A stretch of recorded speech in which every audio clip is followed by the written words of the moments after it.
All right, settle in. Fire's warm, stars are out, and I've only had 2 beers, so I still remember how this starts. So, I'm Elton, 35, married to a woman who's smarter than me in every possible way, and dad to a 4-year-old hurricane, named Mia. Lovely girl, sharp as a tack. Got her mother's wit and my nose, poor thing. Once a year I get a hall pass from domesticity and hit the road for what my wife calls the annual idiot pilgrimage. Our boys' camping trip. We've been doing it since uni, just 4 guys. 1 weekend, no signal, and usually a fire hazard or 2.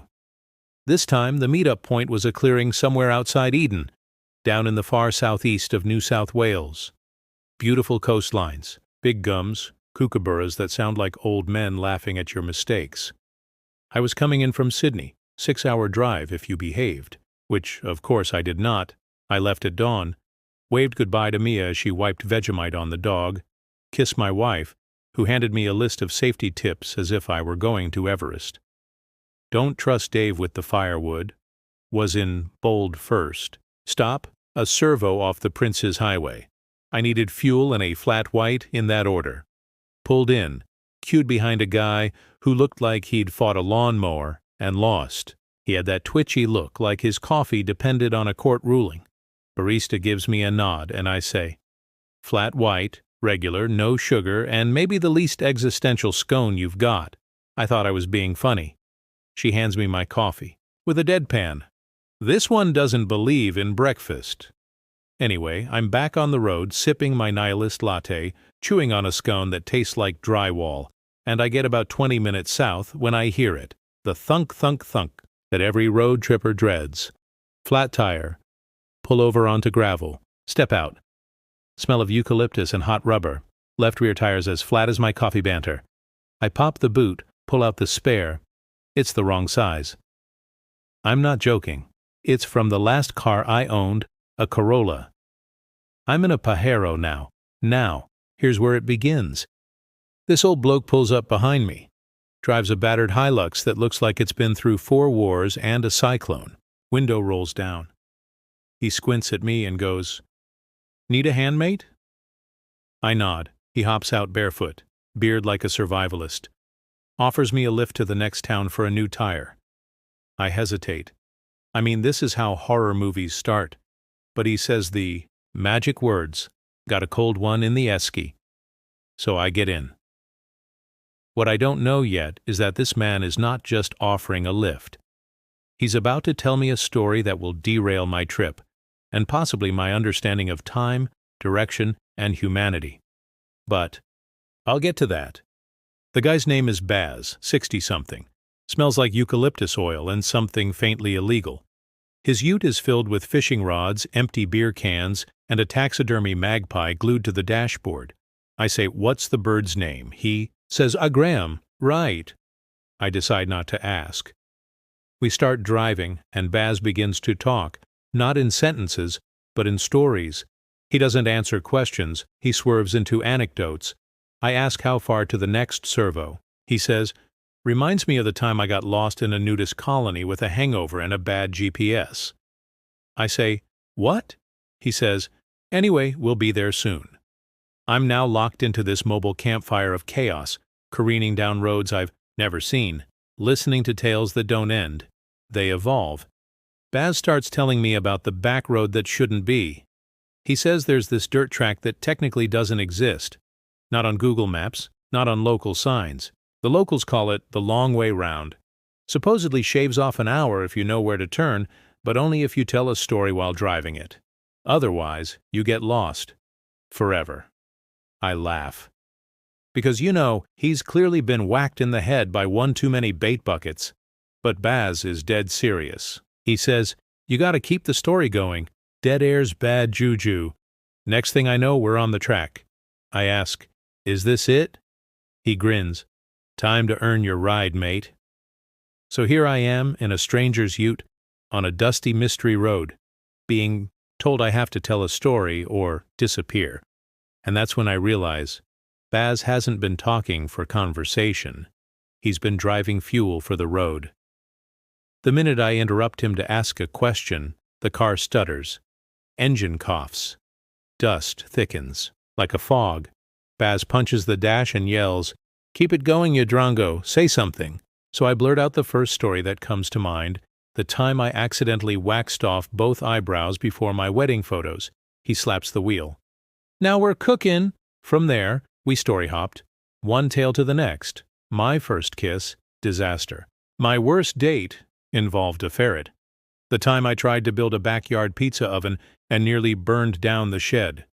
The road winds like a snake with vertigo. Trees seem to shift. The magpie's eyes look suspiciously glossy. I lose all sense of time. Baz starts cackling and says, "Told ya, this track runs on narrative propulsion." We finally pop out, onto a sealed road. The transition is instant, like breaking the surface after a deep dive. I look around. We're at the back of a pub. In Eden, Baz just points and says, "Best burgers in town." I stagger out, dazed. He throws me a tire iron, says, "Good luck, mate," and disappears. Down the road, leaving behind the scent of beer, eucalyptus, and unfinished stories. At the pub, I find the mechanic who's also the bartender, because of course he is. He sells me a used tire from a ute that only hit one wombat, and I change it myself in the gravel car park. Just as I'm wiping grease off my hands with a serviette that smells like chicken salt, I hear it, laughter, deep, rolling, contagious, coming from the beer garden. So naturally, I go to investigate. And there they are, my mates. Dave, Kenny, and Jules, halfway through a jug, all red-cheeked and sun-fried. I tell them everything. Baz, the road that shouldn't. B, the magpie named Graham. The storytelling propulsion theory. They laugh so hard Dave snorts pale ale out his nose. Kenny says, "Mate, you've been Bazed. It's a thing down here. Locals send travelers to him like an initiation." Jules nods. "We did it to our cousin once. Came back with a story about wrestling a pelican and joining a cult." Dave raises his glass. "To Elton, now officially part of the Storytelling Olympics." I sit, dazed, sipping warm beer. Then I realize something. In a way, it worked. I made it to Eden. I told stories. And somehow, that's what got me through. But it gets weirder.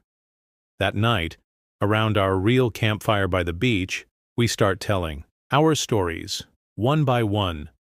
Dumb things from high school, uni dares, Dave's accidental streaking incident. The stuff that only comes out when there's flame, smoke, and beer. And when it's my turn, I start with, "So, I met this bloke, named Baz." I tell the whole thing. From nihilist scones to storytelling roads. When I finish, there's a beat of silence. Then Kenny, without a hint of irony, says, "Elton, the story changed." I say, "What?" He repeats, "Last year when our cousin came back from Baz, he said he met a bloke named Elton. In a pajero. Eyebrow story. Backyard fire incident. The fire cracks. None of us speak. Until Dave mutters, "So you're in his story?" The morning after the Baz saga, and the campfire story that turned into a full-blown existential episode, I woke up feeling like a boiled sock. The tent was half unzipped, letting in a damp sea breeze. My spine had questions for me. The sun hadn't climbed over the treetops yet, but the magpies were already holding a jazz festival right outside the fly screen. Jules was face down in an inflatable mattress that had deflated sometime during the night. Dave was still wrapped in his sleeping bag, but his feet were out, and somehow in a bag of chips. Kenny had slept in a hammock and looked like he'd just come back from a minor war. I sat by the cold ashes of last night's fire, wrapped my hands around a steaming cup of instant coffee that tasted like boiled dirt, and just stared out at the ocean. Quiet waves lapped the shore in that hypnotic way that makes you feel both small and lucky to be alive. And I started thinking, not about Baz or the weird road or how my face had ended up in someone else's mythological timeline. I thought about how much I needed this. Not just the nature or the beers or the juvenile jokes, though, yes, all essential, but the space, the chance to tell stories without a clock ticking behind them. to be fully in the moment with people who've seen you at your worst and just keep inviting you back anyway. The act of spinning a dumb event into a tale, stretching it out, laughing until your ribs hurt, that's the good stuff. That's why we come here every year. Eventually the boys stirred, and we packed up camp like hungover squirrels. Tents, eskies, fishing gear, jammed it all into the back of the cars with the precision of drunken Tetris. Dave tried to cook bacon on a camping stove that ran out of gas halfway through, so half the bacon was raw and the other half was charcoal. Kenny declared it camp cured, and we all ate it anyway because that's the law of the bush. Then came the goodbyes. The classic shoulder clap, man hug, same time next year, yeah? Ritual.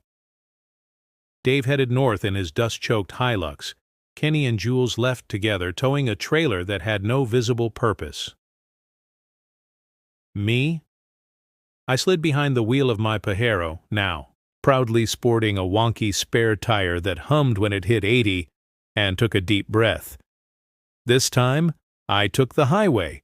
No storytelling roads, no barefoot bush shamans, no dashboard birds named Graham.